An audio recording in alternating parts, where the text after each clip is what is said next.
TI जो agrobacterium है, agrobacterium में टीआई प्लाज्मिक का जो ओरिजिन है, उद्गम है, वो पूर्णतः जो बैक्टीरिया है इनके लाभ के लिए होता है।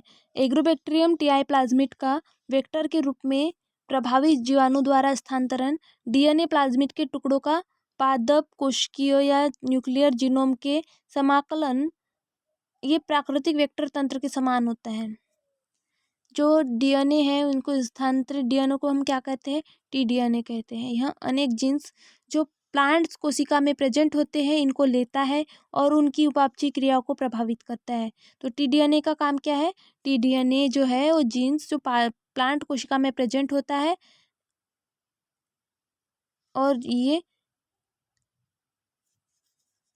उपापचय क्रिया को प्रभावित करता है।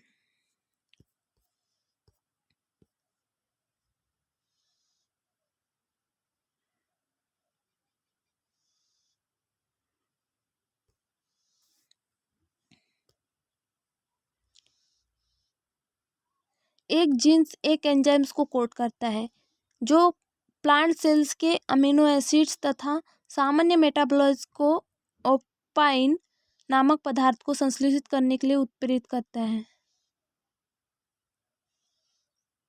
सामान्यतः जो प्लांट सेल्स है इसमें ओपाइंस कभी नहीं पाए जाते तथा इनके द्वारा उपापचय क्रियाएं भी नहीं की जाती हैं, किंतु इन्हें कार्बन तथा नाइट्रोजन के रूप में प्रयोग किया जाता है। जीवाणुओं के जो प्लाज्मिड है इनके द्वारा ओपाइंस को कोड किया जाता है। ओपाइंस को कोड करने के बाद पोषक कोशिकाएं एक नए अमीनो अम्ल को प्रयोग में नहीं लाती है और अतः जो जीवाणु संक्रमण है, जीवाणु संक्रमण के द्वारा न केवल ट्यूमर्स का निर्माण होता है अपितु जो प्लांट्स हैं उनमें उपापचयन में भी ये सहायक होता है, जिससे अमीनो अम्ल भी बनते हैं। अमीनो अम्ल बैक्टीरिया द्वारा भोजन के रूप में प्रयोग में लाए जाते हैं।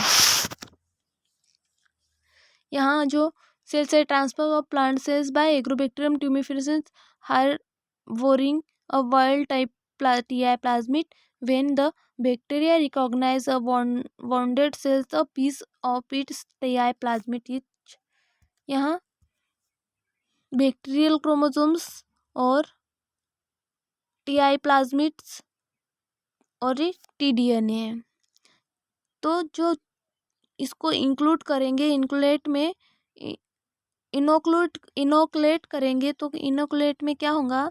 जो वाउंड साइट है यहाँ जहाँ घाव बनते हैं या ये इसकी रूट्स है, उसके बाद में ये वाउंड साइट पे ट्यूमर इंड्यूसिंग या ट्यूमर का फॉर्मेशन हो जाता है, जिसे हम क्राउन गॉल कहते हैं। या ग्रोथ करके ट्यूमर टिश्यू सेल्स ग्रोथ करके क्राउन गॉल्स का फॉर्मेशंस करते हैं।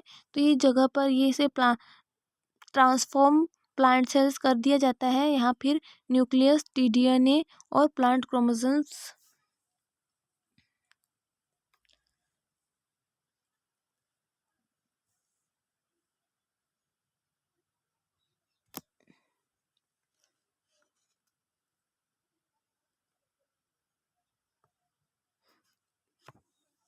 प्रेजेंट्स होते हैं।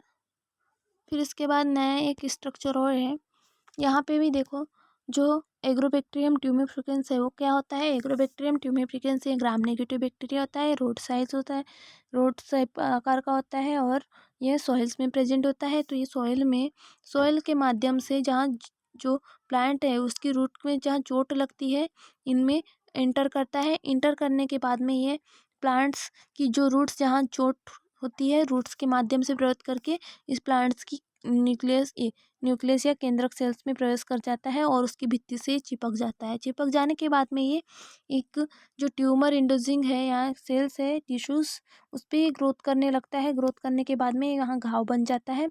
घाव बन जाने के बाद में इस घाव में जो टिश्यूज है वो अनियमित वृद्धि करते हैं, जिसे क्राउन गॉल कहते हैं। इस डिसीज को क्राउन गॉल कहते हैं। जो एग्रोबैक्टीरियम होता है वो इस टाइप से होता है। इसकी स्ट्रक्चर में TI plasmid, T-DNA, bacterial genome ये प्रेजेंट होता है। फिर इसको ट्रांसफॉर्म प्लांट सेल्स किया जाता है। तो जो टीडीएनए इसको ट्रांसफ़र किया जाता है काय में? ट्रांसफ़र ऑफ प्लांट सेल्स में। तो इस टीडीएनए के छोटे से खंड को प्लांट सेल्स में ट्रांसफ़र करने के बाद में इसमें क्या होता है? क्राउन गॉल नामक डिसीज होती है। क्राउन गॉल डिसीज हो जाने के बाद में जो सेल्स है वो इस तरह से होंगी।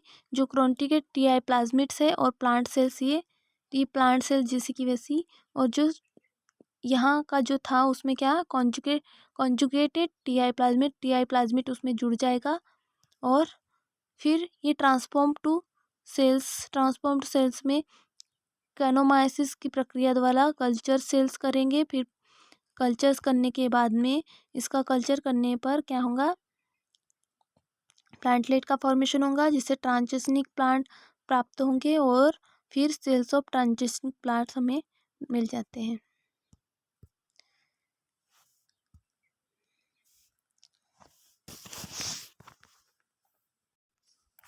जो एग्रोबैक्टीरियम ट्यूमेफेसिन्स हैं, इनकी जो प्लांट्स हैं, इनमें क्राउन गॉल रोग जो प्रेरित करने की जो क्षमता होती है वह आनुवंशिक सूचना द्वारा नियंत्रित होती है। जो बड़ा लार्ज प्लाज्मिड होता है वह 2 लाख न्यूक्लियोटाइड जोड़े या टीआईजी प्लाज्मिड कहलाता है। इनके द्वारा ट्यूमर प्रेरित करने वाली क्षमता यानी ट्यूमर इंड्यूसिंग कैपेसिटी द्वारा ले जाया जाता है। अब ट्यूमर प्रेरित करने वाला सिद्धांत या ट्यूमर इंड्यूसिंग प्लांट का प्रिंसिपल क्या है, तो इसको सबसे पहले रॉकफेलर